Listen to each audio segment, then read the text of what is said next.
মা তারা সাধনা না আমিও করি। আর তোমরা যে ধরনের কিছু কিছু সাধু সন্ন্যাসী আছো যে তোমরা যে ধরনের সাজেশন দেও নতুন মানুষরা না কাতার কলম লয়ে লিখতে লিখতে তাদের জীবনই শেষ। তারা সাধনা করবে কখন? এই যে সাধু সন্ন্যাসীরা, তোমাদেরকে আমি একটা কথা বলতেছি, নতুনদেরকে ভালো কিছু সাজেশন দেও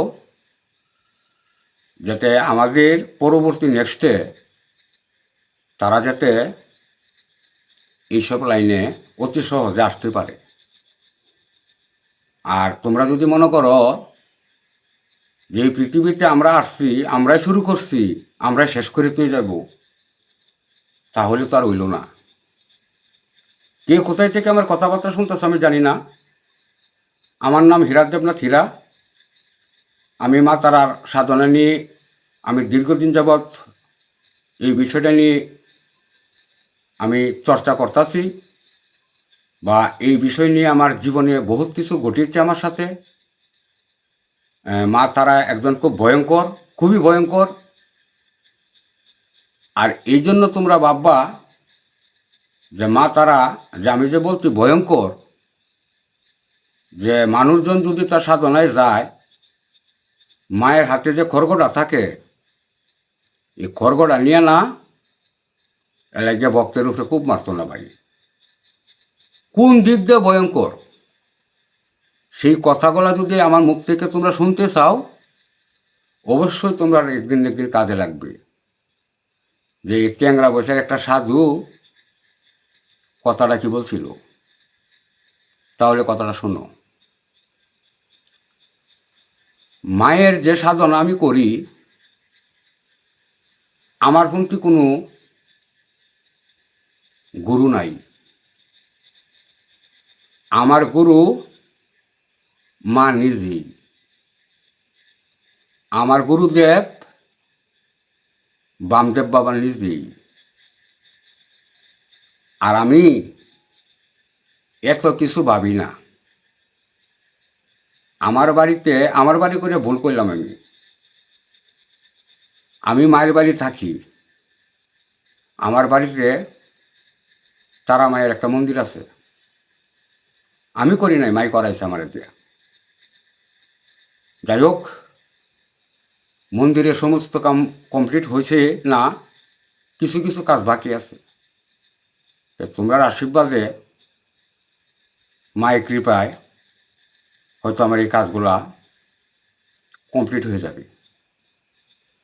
তো সব থেকে বড় দুঃখের বিষয় হলো কোনটা, অনেক অনেক মানুষরা যে বলে, যারা তন্ত্র সাধনা করে, কিছু কিছু ডাক্তার আছে তন্ত্র সাধনা করে, তারা বলে যে তারা মায়ের মন্দির বাড়িতে প্রতিষ্ঠা করা এটা ঠিক না। আমি তাদেরকে প্রশ্ন করতে চাই, তারা মা যদি আমার মা হয়, আমি যদি আমার বাড়িতে থাকতে পারি, তো আমার মা কেন থাকতে পারবো না? এটার কারণটা কি? মার কাছে এমন কি পাপ আমি করেছি যে আমার বাড়িতে মায়ের মন্দির উঠাইলে মা আমাকে মেরে ফেলবো, মা আমাকে ধ্বংস করে ফেলবো? সেই কথাটা নিয়ে তোমরা একটু রিসার্চ করে দেখো তো আমি কি বলতাছি। তারা মায়ের মন্দির, কিছু কিছু সাধু আছে তারা বলে তারা মায়ের মন্দির বাড়িতে প্রতিষ্ঠা করতে নাই। বাড়িতে প্রতিষ্ঠা করলে এই বাড়ির নাকি অমঙ্গল করবে। আমি জানি না, হয়তো মানুষের হইতেও পারে। তা আমি যে তারা মায়ের মন্দির বাড়িতে প্রতিষ্ঠা করলাম, আমার তো কোনো ক্ষয়ক্ষতি হয় না, বা আমার তো কোনো সমস্যা হয় না। তারা মা যদি জগৎজননী মা হয়, প্রতিটা সন্তানই বলতে চায় মাকে ভালো একটা জায়গায় রাখার জন্য। সব মানুষের তো লক্ষ কোটি টাকা নাই যে আলাদাভাবে প্রজেক্ট কিনিয়া এই জায়গার মধ্যে বালি পালাইয়া লক্ষ কোটি টাকা খরচ করে মায়ের মন্দির করে আলাদাভাবে সেপারেট করে রাখবো। এটা তো সবার ক্ষমতা নাই ভাই। তো যারা কোটিপতি এদেরকে মা ভালোবাসে, আর যারা গরিব দুঃখী আছে আমাদের মতো এদেরকে মা ভালোবাসে না। মা সবার জন্য সমান। মায় কোটিপতি চায় না, মায়ের রাজবেশ চায় না। মায় শুধু চায় তোমার মনের যে একটা ভালোবাসা না, এই ভালোবাসাটাই শুধু মা চায়। তোমার মতো আমার মতো মানুষ ভক্তরা মার একা হইয়া ফিন্দাইয়া রাখার মতো এরকম যোগ্যতা আমাদের এখনো হয় নাই। কারণ আমরাই তো মার ডাকাই, তো মারে করতে আমরা খাওয়াইয়াম। হ্যাঁ, মার একটা খাওয়ান আছে। মায় যদি কাজ করি, কষ্ট করে কাজ করি, আজকে অর্থ আমার হাতে আনিয়া দে, আর এই অর্থটা নিয়ে যখন আমি বাজারে যাই, বাজার থেকে ভালো মন্দ খাই, খাইয়া যদি মায়ের নামটা লইয়া যদি একটা মুষ্টি আসি মারণ যায়, এটাতেই কিন্তু মা খুশি, এটাতেই কিন্তু মা খুশি। মা কিন্তু আর কোনো কিছু চায় না। আর মা তারা উনি যে একজন ভয়ঙ্কর, কোন দিক দিয়ে ভয়ঙ্কর, তাহলে সেই কথাটা আমার কাছ থেকে শুনো। উনি কখনো দুষ্কৃতী মানুষকে ছাড় দেয় না। অন্যায় কাজেরে মা কখনো জায়গা দেয় না। এই দিক দিয়ে মা কিন্তু খুবই ভয়ঙ্কর। কিছু কিছু সাধু আছে না, মার নাম বেচ্চা এই যে চলতাছ না, আমার মতো সাধারণ মানুষগুলারে ঠগাইয়া বিভিন্ন ধরনের সমস্যার মধ্যে ফেলাইয়া এই মানুষটারে পথে পথে আকাশে আকাশে বাগানে বাগানে ঘুরাইতেছ। হয়তো তোমাদের এই দুনিয়াতে শান্তি হইতে পারে, পরকালে এখন তো শান্তি পাইবা না। যদি তোমাদের কাছে ভিডিওটা যায় না, অবশ্যই ভিডিওটা দেখিয়া একটু শেয়ার করে দিও। মা কি চায়? একজন ভক্ত, একজন অসহায় মানুষ একটি মায়ের মন্দির যে কোনো থাকে, হয়তো একজন মায়ের কাছে মানুষ শখে যায় না, কেউ শখে কখন যায়?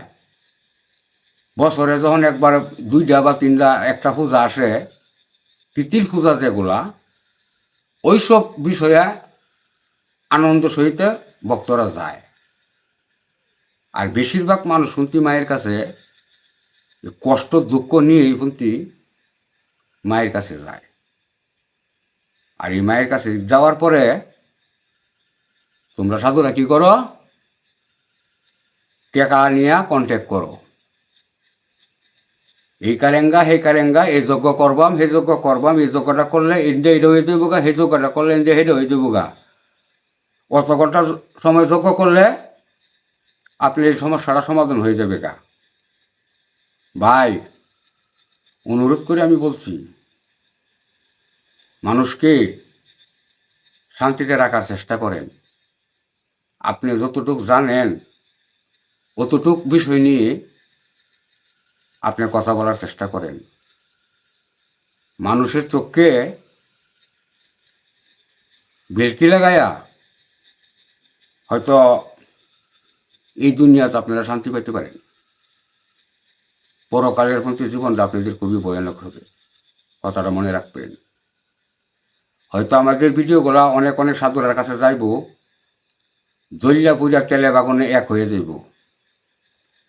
আমারে অনেকেই অনেক কমেন্ট করব, আমি গলাত মালা ধারণ করি না, আবার করি আমার সময়ে। আমার কপালে আমি তিলক ধারণ করি না, আবার করি আমার সময়ে। এই জন্যই মায়ে কইছে না যে তুই সবসময় সাহায্য করে গরুই বইয়ে থাক। আর কিছু কিছু সাধু যে বাবলা ধরে মার সায়া বড় কিছু হে নিজে হইয়া তাহে, আর মানুষ দেখে তারে মুটিয়ে মুটিয়া টেহা দিতে তাহে। হাই রে মানুষের কপাল। তোমার একটা জিনিস তুমি মনে রাখবা, মানুষের কাছ থেকে মানুষের সব কিছু নিতে পারে, মানুষের কপালে যে ভাগ্যটা লেখনটা আছে না এটা মধ্যে নিতে পারে না। তোমার ভাগ্যে যা আছে তাই হবে। তোমার ভাগ্য যদি খারাপ থাকে, তোমার কুকর্মার কারণে মা কালীর মন্দিরে গিয়া যদি তুমি দিনের পর দিন হইয়াও তাহ কোনো কাম হইতো না। এই জন্য আমি বলছি তারা মা খুবই ভয়ঙ্কর। অন্যায় রে কখনো সে স্থান দেয় না, মানে সে কাউকে ছাড় দেয় না। অন্যায় তুমি করতা না, মায়ের আদেশ তুমি যদি নিয়ে মানতে পারো, এটার থেকে তুমি মায়ের দেখা অতি তাড়াতাড়ি পাইতে পারো। হয়তো আমার ভিডিওটা অনেক লং হয়ে গেছে, আমি এই মুহূর্তে বিদায় নিব। আপনারা মনে প্রাণে মাকে ডাকেন, আর যার যার সমর্থ আছে আপনারা সমর্থ অনুযায়ী আপনারা বাড়িতে মায়ের প্রতিষ্ঠা মন্দির করতে পারেন, কোনো সমস্যা নাই। আমি ভিডিওতে অবশ্যই দেখানোর চেষ্টা করব আমার বাড়িতে যে তারা মায়ের মন্দির আছে, আমি ওখানেই আমি দেখানোর চেষ্টা করব। তো অবশ্যই আমার ভিডিওগুলো দেখবেন আপনারা, বহুত কিছু আপনারা আমার কাছ থেকে নিতে পারবেন, জানতে পারবেন, বুঝতে পারবেন। হয়তো আপনারা বলতে পারেন আপনি কি বিশেষ বিশেষ একটা জানাওলা? না ভাই, আমি বিশেষ একটা জানাওলা না, আবার জানাওলা না, আবার একার ফালাইয়া দেওয়ার মতো না। কথাটা মনে রাখবেন। তো যাই হোক, সবাই ভালো থাকেন, সুস্থ থাকেন, এটাই হলো আমার কামনা। আমি এই মুহূর্তে আমার ইউটিউব চ্যানেল থেকে বিদায় নিচ্ছি। যদি আমার ভিডিওটা ভালো লাগে অবশ্যই বেশি বেশি করিয়া শেয়ার করে দিবা, যে নতুন বন্ধুরা যাতে দেখতে পারে।